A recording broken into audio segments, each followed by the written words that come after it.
A gente está recebendo aqui o presidente da Funbeca, do Hospital Nossa Senhora Aparecida, Otávio Moraes, acompanhado aqui também do diretor administrativo, o Abílio, para a gente falar aí da eleição, né, do Hospital Nossa Senhora Aparecida. Encerra agora no último dia de março, né, Otávio? A sua gestão à frente do hospital, né? Bom dia. Bom dia, Eduardo. Bom dia, o Abílio que me acompanha nesta manhã. Um bom dia a todos os ouvintes da Clique. Uma satisfação receber esse convite para poder falar sobre o hospital. É isto, Eduardo. A gente, então, conduziu a instituição por 24 meses, 2 anos. Era uma gestão que deu sequência a um trabalho do presidente anterior. A gestão da Funbeca são de 3 anos, né? O gestor anterior, então, o presidente ficou 1 ano e a gente deu sequência no trabalho. A gente pegou naquele momento bem delicado, não dito pela boca do presidente, mas dito pela boca de prefeitos, até mesmo do Estado, que era um momento bem delicado do hospital, né? E a nossa proposta de trabalho de gestão em 2 anos era em busca do dinheiro novo. Quantas vezes eu vim aqui no Clique falar sobre o dinheiro novo, né? E onde também era aumentar uma série histórica de emendas parlamentares e distensionar a equipe de trabalho, a nossa equipe de colaboradores e médicos, e gerar credibilidade com a sociedade novamente. No nosso entendimento de avaliação, tivemos êxito em todos esses pilares, né?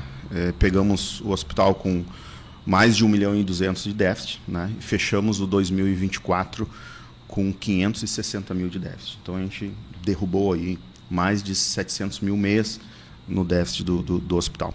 Conseguimos o aumento do teto MAC. Mais de 16 anos o Ministério da Saúde não aumentava o valor do teto MAC, e triplicamos o número de emendas parlamentares.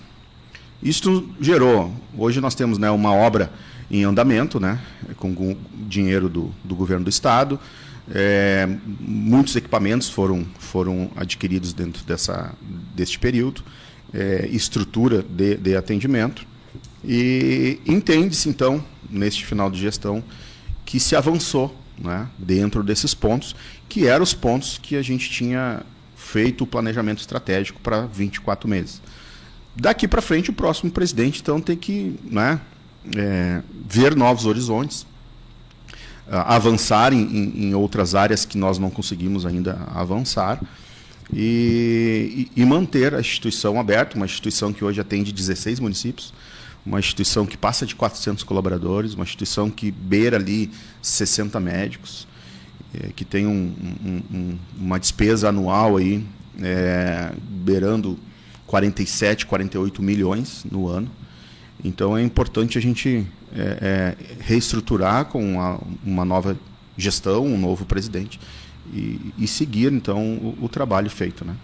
Abílio, é um desafio muito grande. Você está desde o início da gestão do Otávio ou estava já na gestão anterior? Bom dia. Bom dia, Eduardo. Bom dia, Otávio. Bom dia a todos os ouvintes do Clique. Então, é um prazer estar aqui para conversar com vocês, para tirar algumas dúvidas, né, que os ouvintes têm. E, sim, eu estou desde o início da gestão. Eu cheguei aproximadamente 60 dias depois que o Otávio assumiu, né? Anteriormente, eu estava como gestor na Santa Casa de Livramento, né? E aceitei esse enorme desafio aí que o presidente assumiu. Acreditei na gestão dele, né? E de fato hoje a gente já colhe alguns frutos. Sabemos, né, que hospitais filantrópicos, a exemplo do nosso, que atendem aí, quando nós chegamos aí, hoje a gente está na casa dos 90%, 88% SUS, né, Otávio? Quando chegamos aí era 95% dos atendimentos SUS e 5% só particulares e convênio. Hoje a gente já conseguiu mudar um pouco dessa realidade, mas a gente sabe, né, Eduardo, que estar à frente dessas instituições, poder realizar um trabalho sólido demora bastante tempo, né? Como eu costumo brincar, como manobrar um transatlântico, né? Então, 2 anos a gente consegue apenas movimentar parte disso, mas precisaria de mais tempo aí para a gente, de fato, colher mais frutos do que a gente já vem colhendo. Bom, presidente, teve muitos avanços aí na parte de investimentos, assim, de recursos, né, públicos, mas também teve uma queda na arrecadação provocada principalmente aí pelo governo do estado, né, que foi em torno de R$440 mil por mês, se eu não me engano. É verídico isso, Eduardo. A gente tem o programa do estado, né?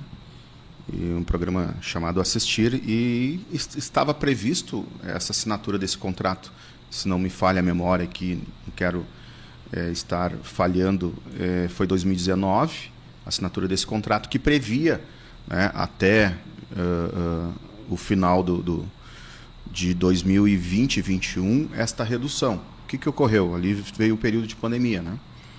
Então veio o 20, 21 período de pandemia, depois veio outras situações de emergências dentro do estado, e aí ali no final então de 2024, ali, outubro para novembro, teve essa redução dentro do nosso contrato, né? Esse déficit que eu te falei, né, que a gente reduziu 700 mil e fechamos o 2024 com um déficit de 560, é bem provável que, se não o próximo presidente não conseguir a recomposição desses valores e não conseguir manter, por exemplo, uma média de emenda parlamentar que passou de 5 milhões, que foi na nossa gestão, bem provável que o final de 2025 volte a ultrapassar de 1 milhão, 1 milhão e 200 esse déficit. O senhor não conseguiu retomar esses valores? Não consegui retomar. O que o Estado fala, assim? Não consegui retomar esses valores. Tive um contato com o Estado, onde o Estado disse que se colocou sempre à disposição, queria rever, né, estes contratos. Não é uma redução por falta de metas alcançadas ou produção, não, é uma redução específica que tinha dentro do contrato.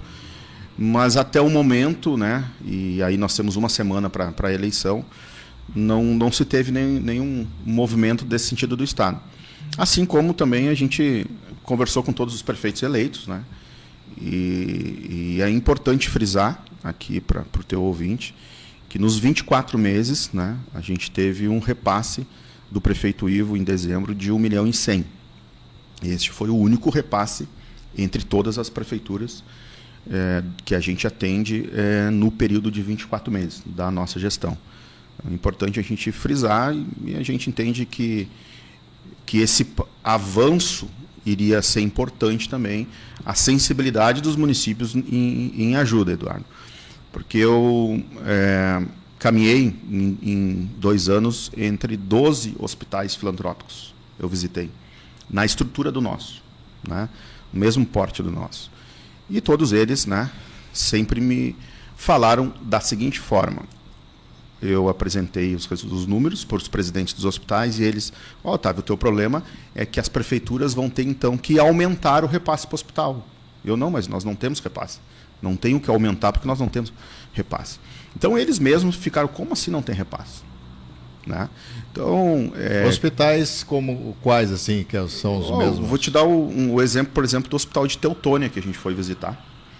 Um hospital fantástico, extremamente bem administrado e que tem contratos com todos os prefeitos da região. Tem contrato com todos os prefeitos para subsidiar esta falta da tabela SUS, que não é atualizada, né, há mais de 20 anos, e também esses repasses que em algum momento são reduzidos do Estado. Então se tem esses mecanismos, né? Então se falta aí essa sensibilidade. Não sei se o próximo presidente irá conseguir, então, junto aos prefeitos. Tem conversas avançadas com o prefeito de Camaquã nesse sentido. O prefeito Abner se colocou à disposição de algum repasse mensal, mas até o momento não. Hoje não tem nenhum repasse mensal de nenhuma prefeitura. Nenhuma prefeitura. Nem Camaquã. Nenhuma prefeitura. O repasse que teve foi um valor fixo. Que as pessoas às vezes confundem, né? E está aqui o Abílio também, que é da administração, o recurso que muitas vezes é de contratação de algum serviço, né? Justamente. É diferente, né? Sim, é diferente. Queria que vocês explicassem isso, porque às vezes a gente ouve assim, a própria prefeitura falar, a gente destina tantos valor em reais para o hospital, mas é uma troca, né? Um contrato de serviços contratados. Exatamente. Então, Só antes de entrar nesse assunto, Eduardo, só colaborar um pouco com o que o presidente Otávio falou sobre hospitais de diversas regiões do Rio Grande do Sul que tem esse formato de contribuição dos municípios que ali utilizam. A gente pode citar diversos hospitais que a gente conhece de norte a sul: Santa Vitória do Palmar, São Francisco, Ijuí, Santo Ângelo, na Serra, diversos, Antônio Prado, Teutônia, Santa Maria. Então, de norte a sul, região central, todos têm este formato. Inclusive, é importante salientar que, neste momento, em Porto Alegre, o prefeito Mello está reunido com o governo do estado pedindo o quê? Uma tabela diferenciada para aportar nos hospitais de Porto Alegre, visto que os hospitais de Porto Alegre atendem outros munícipes da região. Então, isso não é um fator isolado de Camaquã. Então, hoje, o prefeito Mello está fazendo 2 pedidos, é claro, né? Ele está pedindo, claro, um aporte maior para o pronto-socorro, que absorve a demanda de toda a região, e também uma tabela diferenciada para munícipes que não são de Porto Alegre, Eduardo. Bom, isso é um ponto que eu queria colaborar com a questão anterior. Agora, falando de contratos, prefeituras da região com o nosso hospital. Então, a gente tem contrato aqui com pelo menos 5 prefeituras, né, mas são contratos de prestação de serviço, né, Eduardo? E também vale lembrar que todas as prefeituras que procuram o presidente, me procuram, nós sempre frisamos de que nós cobrimos sempre o melhor preço da região, né? Existe uma lei, Eduardo, que dá prioridade ao ente filantrópico, ao hospital filantrópico da região, dá prioridade para contratar com a prefeitura. Esta é uma lei. Além de usufruir dessa lei, nós ainda garantimos o melhor preço. Então, não tem nenhum laboratório, não tem nenhuma clínica da região que pratique os preços de exames e serviços que a gente pratica. Então, eles, claro, óbvio, optam por esse serviço, mas não é uma prestação de serviço que a gente garante também um benefício para eles. Se eles contratualizassem com outras clínicas, a gente sabe que outras prefeituras têm contrato com clínicas, inclusive tem prefeitura, né, Otávio, que manda o paciente fazer tomografia, não lembro o município, mas é um município bem distante daqui, Panambi, não era? Panambi. Então, tu imagina, Eduardo. Então, como tu falou, é diferente. O que nós estamos falando que acontece nos outros hospitais é um complemento da tabela SUS quando se atende o munícipe daquela região. E aí, isso que eu expliquei agora é um contrato de prestação de serviço. O hospital vai vender, sei lá, se na clínica da região aqui, uma tomografia de cabeça e pescoço está 480, com certeza hoje a gente pratica por volta de 370 no hospital. Sim, bem mais acessível. Então, são serviços diferentes. Que não tem nada a ver com esse aporte mensal que a gente estava falando, né? Não seria tem, uma ajuda, de fato. Não tem. As pessoas confundem, mas assim, vamos ser bem sinceros, né? Eu acho que é o mínimo que as prefeituras têm que fazer é comprar serviço do hospital, né? Esse é o mínimo, até porque a gente está abaixo do valor de mercado. Iria ter um aporte dentro do serviço, Eduardo, se fosse, vamos fazer uma conta redonda aqui, se fosse assim, ó, a tomografia nossa custa 500, as prefeituras querem ajudar o hospital, então a gente vai cobrar das prefeituras 800 a tomografia, e esses 300 subsidia o nosso déficit. Bom, aí seria uma oferta e demanda que iria subsidiar um déficit. Mas não, eu entendo que quando as prefeituras vêm com essa narrativa, é o mínimo que eles têm que fazer comprar do hospital, porque a gente para eles vende abaixo do valor do mercado, justamente para ter eles como clientes, e eles têm vantagem nisso. Né? Que nem a nossa lavanderia também, que a gente também vende serviço, o laboratório, exames de imagem. E a gente não, nesses outros hospitais, assim como o no nosso, a gente não está falando de compra de serviço, nós estamos falando de subsidiar o déficit mesmo, aquilo que vem faltando tanto do SUS quanto do governo do Estado. Então, é este mecanismo que se negocia, é esse mecanismo que, historicamente, todos os presidentes vêm negociar com as prefeituras, e é isso que não ocorre. Isso não ocorre. E aí vem várias narrativas de vários prefeitos referentes a isso. Então, é lamentável isso, né, Eduardo? Até porque, assim, vamos ser bem franco aqui, tem prefeituras da região que, além de não ajudar, porque nenhuma ajuda, tem prefeituras da região que não tem médico à noite. Então não consegue fazer o dever de casa. Eles não conseguem manter uma UBS ou um posto com médicos 24 horas dentro da sua cidade. E aí vem o quê? Vem sobrecarregar o nosso. Hoje nós estamos com a nossa capacidade, uns 140%, 150% da nossa capacidade, hoje, nesse exato momento, entende? Por essas demandas que vêm, o hospital é regional e a gente não consegue, então, dar todo o suporte da quantidade de atendimento. Então, essas negociações, eu acho que o próximo presidente tem esses grandes desafios aí, tanto com os municípios quanto com o Estado, né? Porque com a União a gente entende que esse aumento de 16 anos do teto MAC, dificilmente a gente vai conseguir um outro suporte num período tão curto. Então a gente tem que ver por outros mecanismos, né, a gente conseguir esse equilíbrio financeiro. Bom, hoje nenhum hospital auxilia dessa forma, né, que o senhor mesmo falou, mas contratando serviços, quais prefeituras contratam, né, serviços do hospital? O Abílio pode nos... Sim, a gente tem contratos com a Prefeitura de Camaquã, Arambaré, Cristal e Chuvisca. Isso aí. Os demais, depois a gente tem sendo atendidos aí pelo hospital, Sentinela, Cerro Grande, Tapes, Dom Feliciano, tem Barão do Triunfo, vem para nós, Amaral.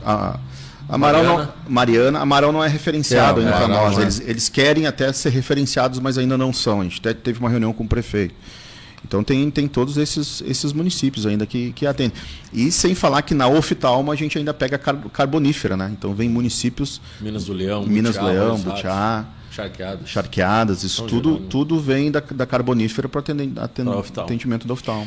Bom, um tempo atrás eu conversei com o senhor sobre a questão dos valores, né? Porque são valores que não são muito elevados, se fosse, né, ter uma consciência desses municípios em auxiliar o hospital. Parece que Sentinela do Sul seria em torno de R$15.000 por mês para auxiliar.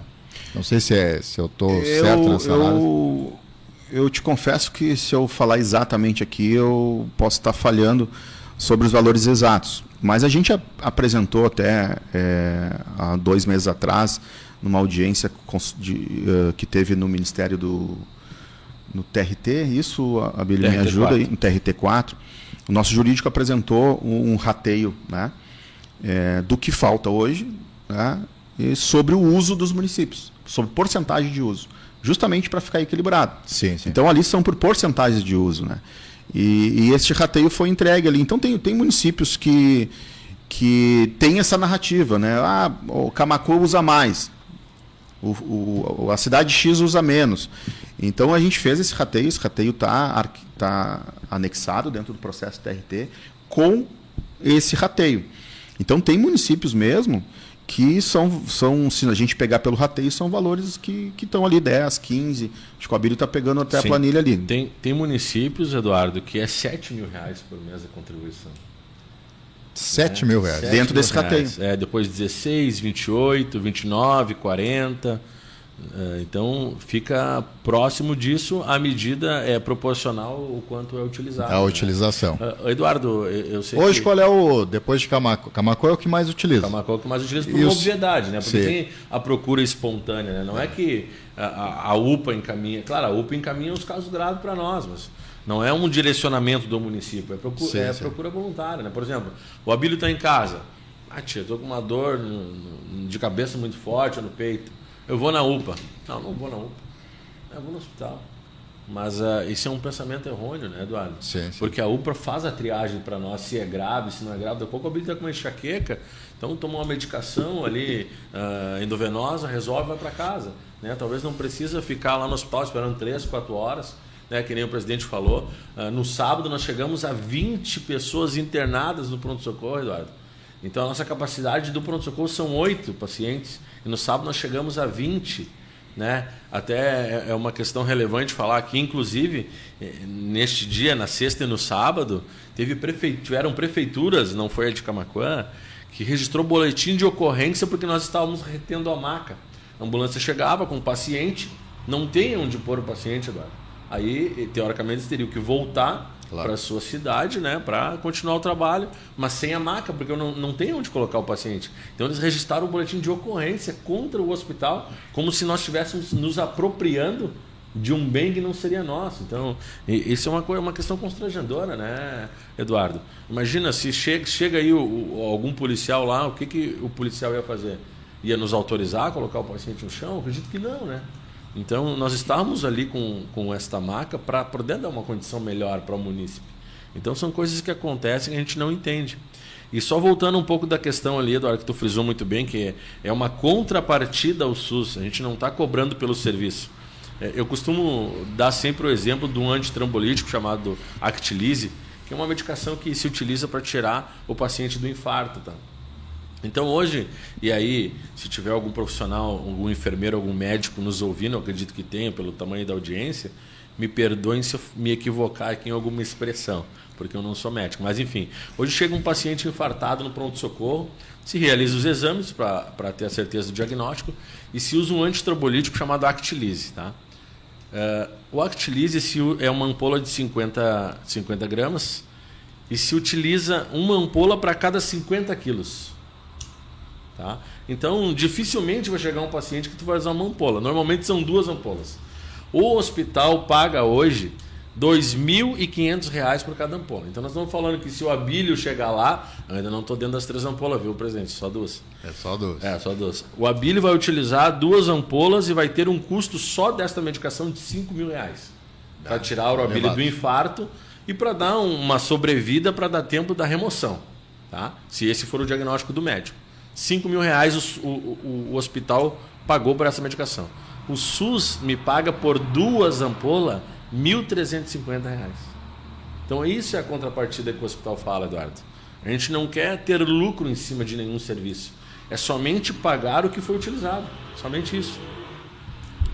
Na questão da utilização, nessa tabela que vocês construíram, Camaquã é o primeiro e quais os municípios vêm na sequência? Segundo, terceiro, quarto? Que mais utilizam os serviços do hospital? Eu acho que tem. Tá, então Camaquã vem primeiro, depois segundo Etapes, terceiro Cerro Grande, depois Sentinela, Dom Feliciano, Cristal, Arambaré, Chuvisca, Sertão e Mariana. Essa é a ordem da... E Mariana. Exatamente. Sentinela nem apareceu nesse... Apareceu? Sentinela? Não, Sentinela não. Não aparece. Não aparece, não aparece, desculpa, Eduardo. Segundo, terceiro, o quarto colocado é Sentinela do Sul. Sentinela Camaquã, Tapes, Cerro Grande e Sentinela. Sentinela. Aí depois Dom Feliciano, Cristal, Arambaré, Chuvisca, Sertão e Mariana. Pois é. E não atender esses municípios, né, por falta de contrapartida, não é possível, né, presidente? Nós temos um contrato com o Estado que se chama Porta Aberta. Tá? Então, o nosso pronto-socorro ali, o PS, tem esse contrato de porta aberta. Chega o paciente de ambulância, por exemplo, nós temos que atender o paciente, né?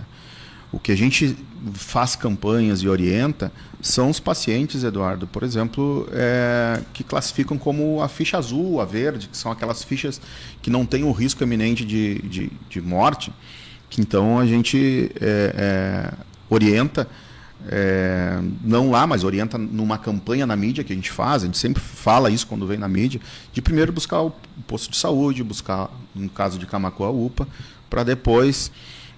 o hospital, né? O nosso contrato de porta aberta é para urgência e emergência, né? Então, o nosso contrato com esses municípios, por exemplo, é a urgência e emergência, que é o risco eminente de morte, a classificação amarela, a classificação vermelha.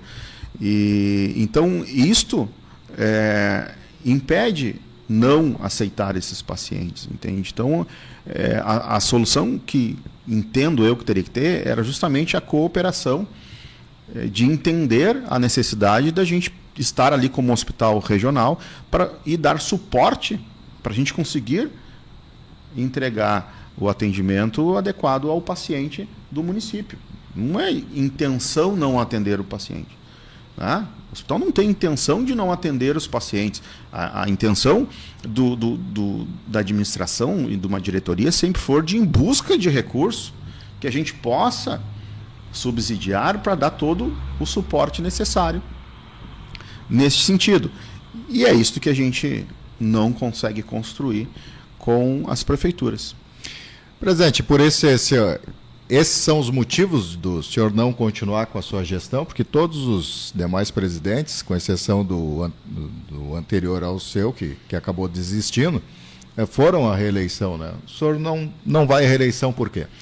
Eu não vou. O primeiro fato de eu não ir à reeleição, e eu falei isto aqui neste microfone há uns 2, 3 meses atrás, que logo após eu ter ido para o hospital como presidente, acho que 4 meses depois, eu tive um problema de saúde grave, né? E esse problema de saúde grave, eu estou em tratamento ainda com esse problema de saúde. E periodicamente eu vou a Porto Alegre, no meu médico, e ele, toda vez que eu vou, ele diz: tu tem que distensionar, tem que distensionar. Então, paralelo a isso, eu tenho questões pessoais que são de saúde, que é o que mais pesa neste momento.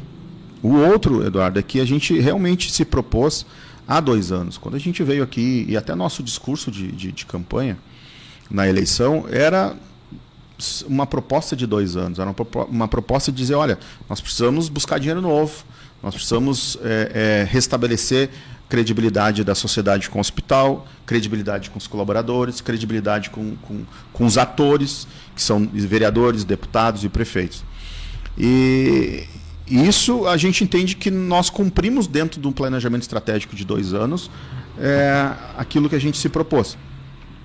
Daqui para frente é necessário outros movimentos e que passam pela questão financeira, só a questão da minha permanência, né? É um ponto a que pesa. A questão acabei de dizer, se nós não tiver uma sequência, uma recomposição, nós vamos voltar a números de déficit de 3 anos atrás. Mas as questões pessoais, neste momento, elas pesam mais, e é o que está definindo eu não ir à reeleição, são questões pessoais. Uhum. Bom, e até agora o processo eleitoral iniciou dia 18 agora, né? Isso. Com o lançamento do edital. Até agora não tem nenhuma chapa inscrita. Não, até agora não tem nenhuma chapa inscrita. A chapa pode ser inscrita até 24 horas, né?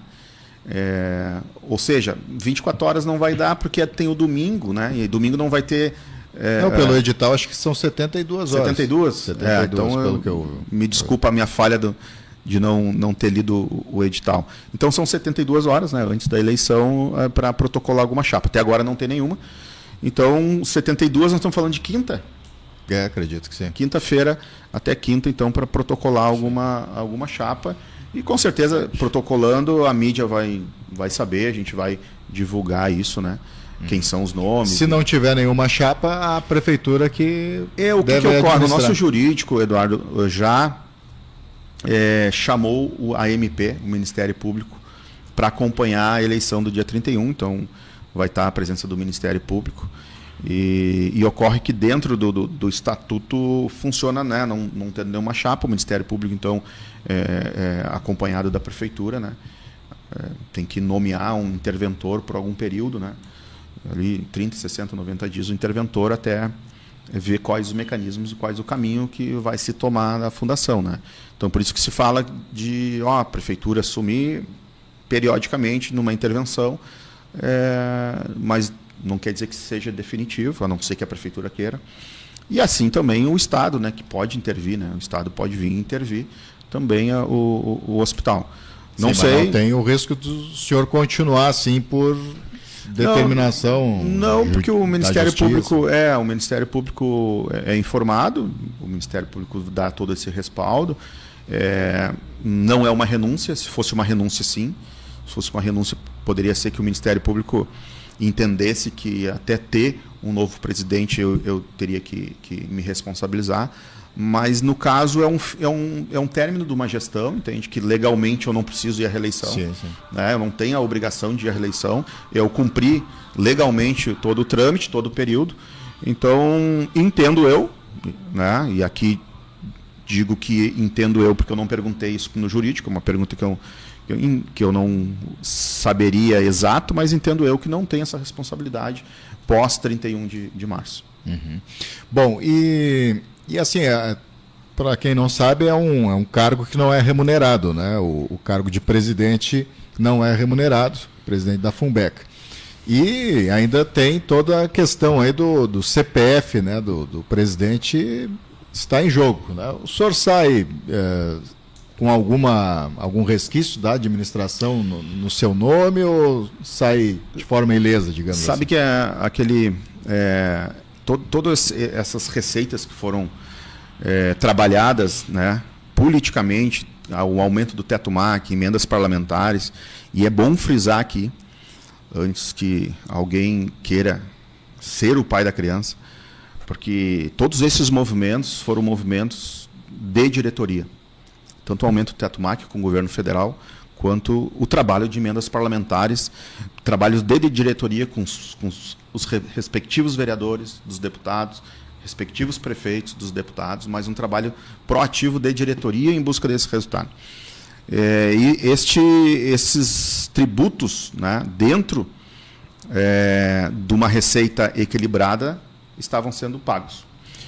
Após essa retirada do governo do Estado, né, que nós não estamos falando ali em novembro, dezembro, após essa retirada, esses tributos não foram recolhidos, né? Então, nós estamos falando aí de 2, 3 meses.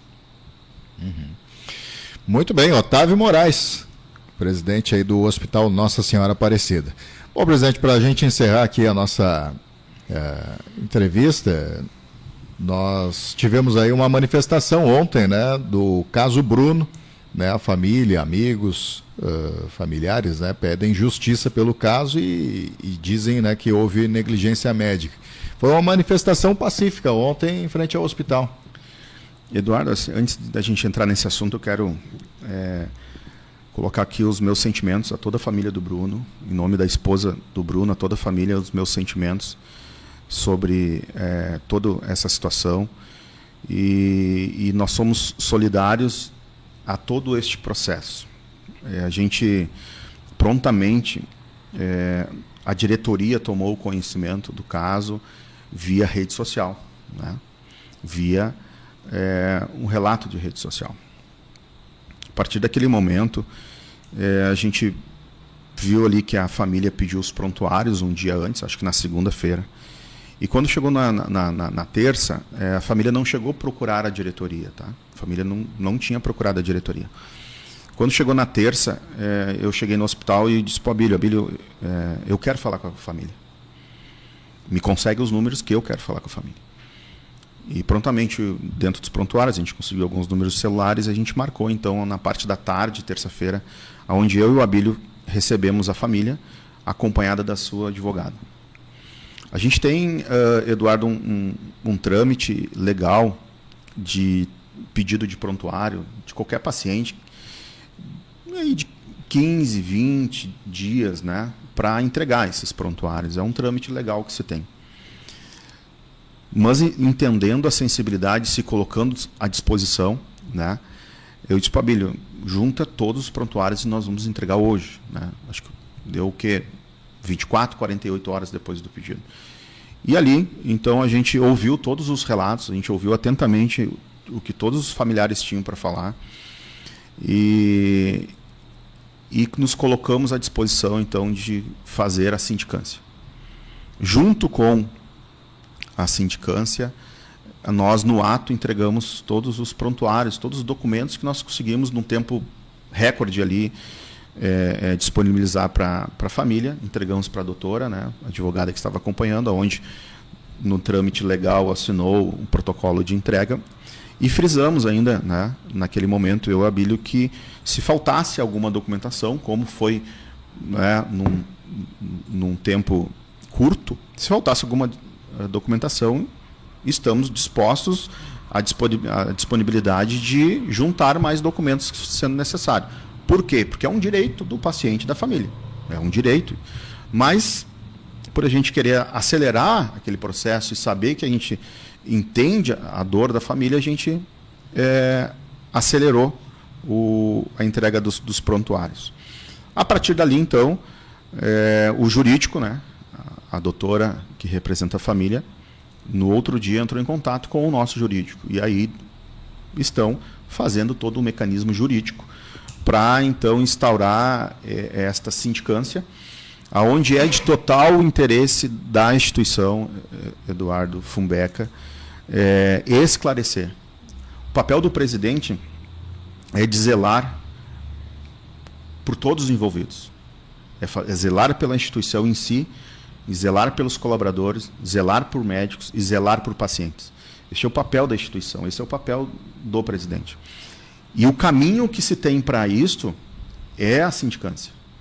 A gente sabe que uma sindicância ela é muito, infelizmente, mais lenta do que um relatório, do que um relato, né? Porque a gente realmente tem que ir para os fatos que ocorreram. Foram ali citados alguns profissionais, então eles têm o direito de ser ouvidos, né?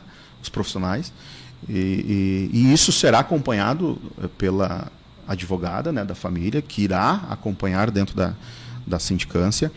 E aqui o nosso dever, e para quem está nos ouvindo e para a família, é reiterar o nosso compromisso com esclarecer tudo. Eu tenho convicção que essa sindicância vai trazer todos os fatos.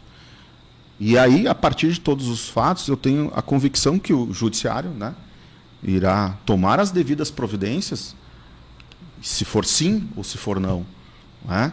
Mas que não cabe à instituição, enquanto diretoria, enquanto presidente, pré-julgar qualquer ato desse, mas sim disponibilizar esta sindicância. Então, a gente continua à disposição da família, a gente lamenta, a gente está com uma equipe doída. Nós estamos falando de 3, 4 profissionais que foram citados, Eduardo, médicos, mas hoje a instituição trabalha com 60 médicos. Nós temos mais de 400 colaboradores, que a gente faz quase 6 mil atendimentos mês. 6 mil atendimentos mês. A equipe está arrasada, assim como qualquer forma ou qualquer atendimento que não se tenha o êxito, a equipe fica abalada. E a gente está lá, que nem a gente falou, de portas abertas, atendendo. Ontem, superlotado, a equipe está lá dando o seu máximo, mas a gente tem que pontuar esse fato, porque assim como a nossa equipe, assim como a sociedade, assim como a família, querem esclarecimentos. E o papel da FUNBECA, o papel da diretoria, é esclarecer isso o mais breve possível, mas o mais claro possível dentro da sindicância. E a sindicância que envolve o próprio sindicato médico, né? Envolve várias, não é algo, digamos, interno, é interno, mas tem a participação efetiva, assim, de outras entidades. Né? A sindicância vai ser com a presença da representante da família, ali vai ser ouvida todas as partes citadas, né? Então, se a gente vê pelos relatos, por exemplo, tem relatos referente à UPA, tem relatos referente a comportamentos médicos nossos, tem relatos, por exemplo, até do próprio hospital em Porto Alegre, tem relatos, né? Então, o papel da sindicância é justamente esclarecer todos os envolvidos, né? E os prontuários são para isso, todos os documentos são para isso, e por isso que é algo moroso, né? Tanto é que é algo moroso, Eduardo, que naquele dia a gente entregou mais de 100 folhas de prontuários. E segundo alguns relatos, que também a gente só viu isso por rede social, parece que faltou alguns documentos, né? Mas pós aquela reunião de terça, o hospital não recebeu nenhum pedido de novos documentos. A gente soube por rede social que faltou alguns documentos. E de forma alguma esses documentos são ou serão retidos, né? Então, para ver como é um processo moroso, né? Então, nós estamos falando de uma semana e ainda está num processo de juntar documentação. Então, tem muitas questões envolvidas e a gente precisa, então, ter muita seriedade dentro desse processo, entre paciente, família, equipe médica e os nossos colaboradores, para esclarecer as coisas corretas que foram feitas dentro do caso Bruno. Muito bem. Bom, para a gente encerrar aqui essa nossa entrevista, presidente, também o Abílio, que nos acompanha aqui, nesses 3 anos, né? 3 anos de gestão. 2 anos de gestão aí na frente do hospital. Qual é o sentimento que fica, né, desse trabalho desenvolvido? Começar aqui pelo Abílio, né, que está parte desse período está junto, né? Bom, Eduardo, fica um sentimento de missão cumprida, né?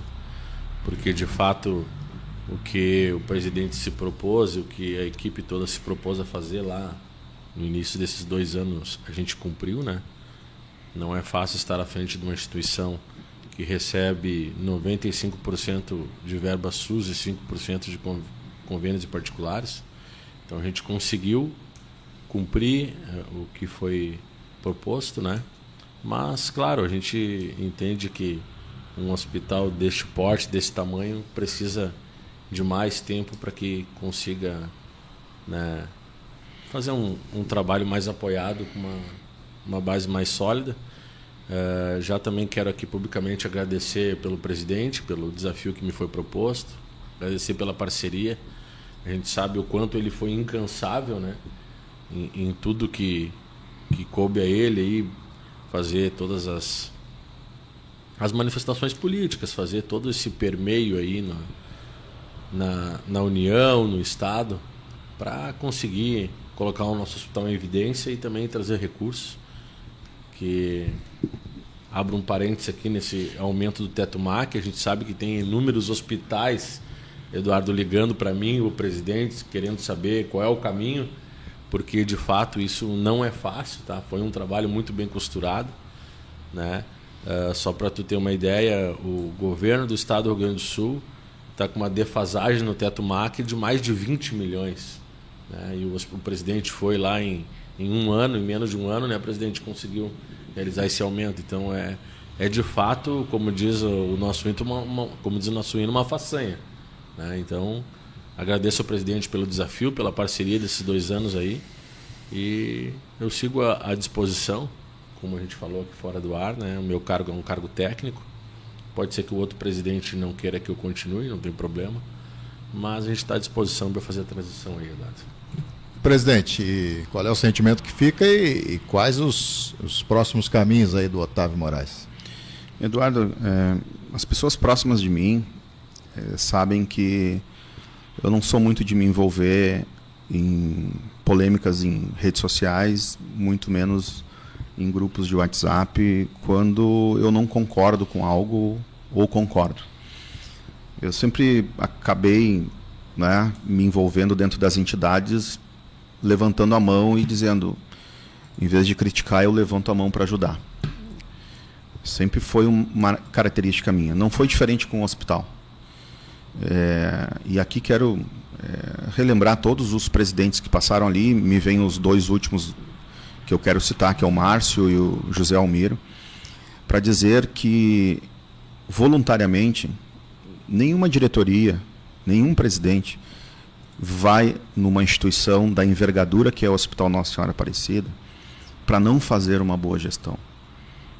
Todo mundo vai lá com as intenções, com os caminhos, para entregar para a sociedade uma melhora na saúde. E não foi diferente o nosso trabalho. A gente se propôs 2 anos, a gente montou um planejamento estratégico, a gente não entrou ali sem saber o processo, a gente sabia o processo, montamos, executamos os 24 meses. Está tudo perfeito? Não. Tem muitas coisas para evoluir, tem muitas coisas para melhorar dentro do Hospital Nossa Senhora Aparecida. Muitas coisas para melhorar. Mas dentro daquilo que a gente se propôs, a gente entende na nossa avaliação que entregamos para a sociedade. Um trabalho voluntário, um trabalho digno, com muita responsabilidade à frente daquela instituição. Se não me falha a memória, é a 2º maior empregador do município, em número de colaboradores, que atende hoje 16 municípios. E quero dizer que eu falei para minha equipe, a semana passada, que se reuniram no auditório as chefias pedindo para mim ficar.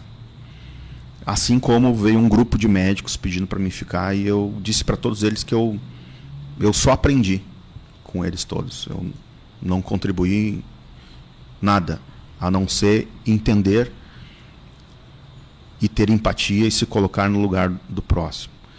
E torço muito que a gente encontre caminhos para mudar, evoluir e melhorar aquilo que nós em 2 anos não conseguimos. Eu fico intercedendo, mesmo que a gente consiga evoluir, intercedendo que a gente melhore em todos os sentidos o Hospital Nossa Senhora Aparecida, para que a gente cumpra a nossa missão, que é salvar vidas. Esse é o sentimento que fica, e um sentimento de um cidadão, não é? Camaquense, que nasci naquele hospital, que a minha filha nasceu naquele hospital e que sou empresário do município há anos, fiz a minha história de vida aqui e que fui para lá contribuir e entregar um pouco enquanto cidadão para a nossa comunidade.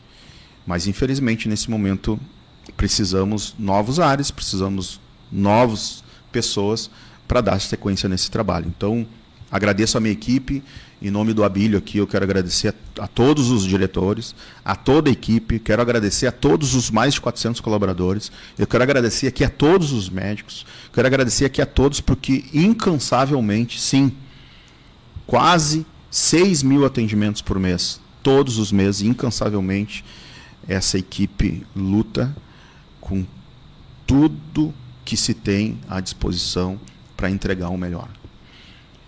Existem falhas, e se existe tem que ser apuradas.